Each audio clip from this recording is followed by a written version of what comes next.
ಅಕ್ರಮ ಮನೆ ನಿರ್ಮಾಣದ ವಿರುದ್ಧ ಬೆಂಗಳೂರಿನ ಕೋಗಿಲು ಲೇಔಟ್ನಲ್ಲಿ ಜೆಸಿಬಿಗಳು ಗರ್ಜನೆ ಮಾಡಿದ್ವು. ಅದ್ಯಾವಾಗ ಕೆ.ಸಿ. ವೇಣುಗೋಪಾಲ್ ಸರ್ಕಾರದಲ್ಲಿ ಮೂಗು ತೂರಿಸಿದ್ರು ಎಲ್ಲವನ್ನೂ ಕೂಡ ಬಂದ್ ಮಾಡಿ ಜೊತೆಗೆ ಅಕ್ರಮ ನಿವಾಸಿಗಳಿಗೂ ಕೂಡ ಸಕ್ರಮ ಮನೆ ಕೊಡಿಸಿ ಸಿದ್ದರಾಮಯ್ಯನವರು ಅಂತ ಆದೇಶವನ್ನೇ ಕೊಟ್ಬಿಟ್ರು.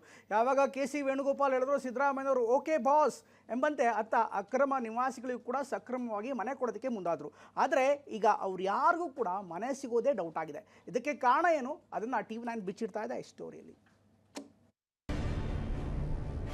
ಆಗ್ಲೇ ಇವರೆಲ್ಲ ಬಾಂಗ್ಲಾದವರು ಅಂತ ಹೇಳಿ ಆಗ್ಲೇ ಪ್ರೂವ್ ಆಗಿದೆ. ಡಾಕ್ಯುಮೆಂಟ್ ವೆರಿಫಿಕೇಶನ್ ಮಾಡ್ತಾ ಇದ್ದಾರೆ.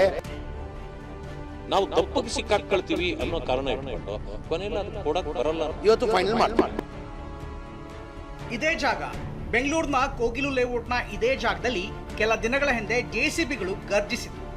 ಅಕ್ರಮ ಮನೆಗಳನ್ನ ನೆಲಸಮಗೊಳಿಸಿತು. ಅದಾದ ಬಳಿಕ ರಾಜ್ಯ ರಾಜಕಾರಣ ಕಂಡು ಕೇಳರಿಯದ ಒಂದು ಘಟನೆಗೆ ಸಾಕ್ಷಿಯಾಯಿತು. ಅಕ್ರಮ ತೆರವು ಮಾಡಿದ್ದೇ ತಪ್ಪು ಎನ್ನುವಂತೆ ಕೇರಳ ಸರ್ಕಾರ ಎಂಟ್ರಿ ಕೊಡ್ತು. ನಾವೇನು ಕಮ್ಮಿ ಇಲ್ಲ ಅಂತ ಕಾಂಗ್ರೆಸ್ನ ಕೆ.ಸಿ. ವೇಣುಗೋಪಾಲ್ ಸರ್ಕಾರದ ಕೆಲಸದಲ್ಲಿ ಮೂಗು ತೂರಿಸಿದ್ರು. ಶಂಕದಿಂದ ತೀರ್ಥ ಬಂತು ಅಂತ ಭಾವಿಸಿದ ಸಿದ್ದರಾಮಯ್ಯ ಸರ್ಕಾರ ಅಕ್ರಮ ನಿವಾಸಿಗಳಿಗೆ ಸಕ್ರಮ ಮನೆ ಕೊಡೋದಕ್ಕೆ ಹೊರಟಿತ್ತು. ಹಗಲಿರುಳು ಕಣ್ಣಿಗೆ ಎಣ್ಣೆ ಬಿಟ್ಕೊಂಡು 26 ಕುಟುಂಬಗಳ ಪಟ್ಟಿಯನ್ನೂ ಮಾಡಿತ್ತು. ಆದ್ರೀಗ ಇವೂ ಕೂಡ ಸರ್ಕಾರಿ ಮನೆಗಳಿಗೆ ಅರ್ಹ ಇಲ್ಲ ಅನ್ನೋ ವಿಚಾರ ಬಯಲಾಗಿದೆ.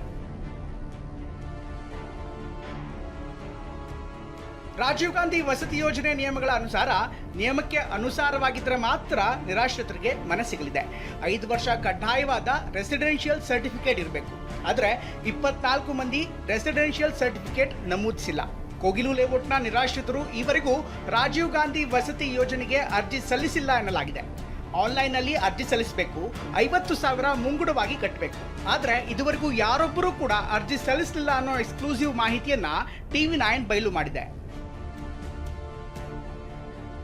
ಬಿಜೆಪಿ ನಾಯಕರು ಕೂಡ ಅನರ್ಹತೆ ಬಗ್ಗೆ ನಾವು ಮೊದಲೇ ಹೇಳಿದ್ವಿ ಅಂತ ಸರ್ಕಾರದ ವಿರುದ್ಧ ಕಿಡಿಕಾರ್ತಾ ಇದ್ದಾರೆ.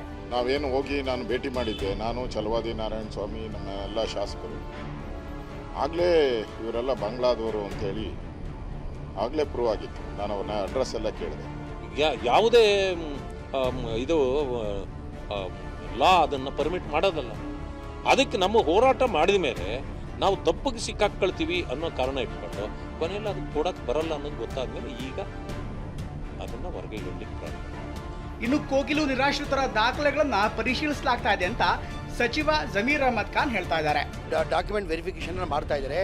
ಈಗ ಮೊನ್ನೆ ಕೃಷ್ಣ ಬೈರೇಗೌಡರು ಫೋನ್ ಮಾಡಿದ್ರು, ಆ ಆರ್ಸಿಯಾ ಕಮಿಟಿಯಲ್ಲಿ ಮಾಡಬೇಕಾಗಿತ್ತು, ಮಾಡಿದ್ದೀವಿ ನನ್ಬೇಕಂತ. ನಾನು ಹಂಪಿ ಉತ್ಸವ ಇದ್ದಿದ್ದ ಕಾರಣಕ್ಕೆ ನಾನು 5 ದಿನ ಅಲ್ಲಿದ್ದೆ ಹಂಪಿಯಲ್ಲಿ. ಇವತ್ತು ಸಂಜೆ ಸಿಕ್ಕಿ ಇವತ್ತು ಫೈನಲ್ ಮಾಡ್ತೀನಿ. ಕೋಗಿಲು ಲೇಔಟ್ ನಿರಾಶ್ರಿತರು ಮನೆಗಾಗಿ ಕಾಯ್ತಾ ಇದ್ರು. TV9ಗೆ ಲಭ್ಯವಾಗಿರುವಂತಹ ಎಕ್ಸ್ಕ್ಲೂಸಿವ್ ದಾಖಲೆ ಪ್ರಕಾರ ಇದೀಗ ಮನೆಗಳು ಸಿಗುವುದು ಡೌಟ್ ಅಂತ ಹೇಳಲಾಗ್ತಾ ಇದೆ. ಇದನ್ನೇ ಅಸ್ತ್ರವಾಗಿಸಿಕೊಂಡು ಸರ್ಕಾರದ ವಿರುದ್ಧ ಬಿಜೆಪಿ ಮುಗಿಬೀಳ್ತಾ ಇದೆ. ಶಿವರಾಜ್ ಕುಮಾರ್ ಜೊತೆ ಕಿರಣ್ ಹನ್ನೆಡ್ಕ, TV9 ಬೆಂಗಳೂರು.